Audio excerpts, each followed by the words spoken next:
Сетевой бизнесті бастауға адамдар не үшін қорқады?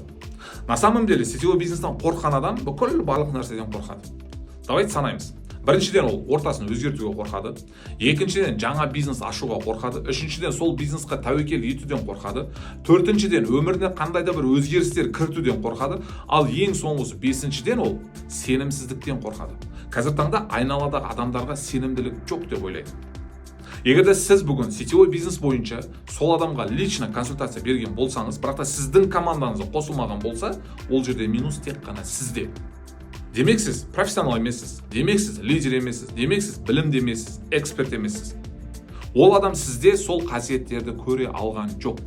Ол адам сізге сеніп бизнес бастап кетуі мүмкін. Негізінде сетевой бизнесқа тек қана адам сізге қызығып келеді. А который жай ғана тіркеле салатын адамдар, олар на эмоциях, просто қандай да бір момент ұнап қалған үшін тіркелді.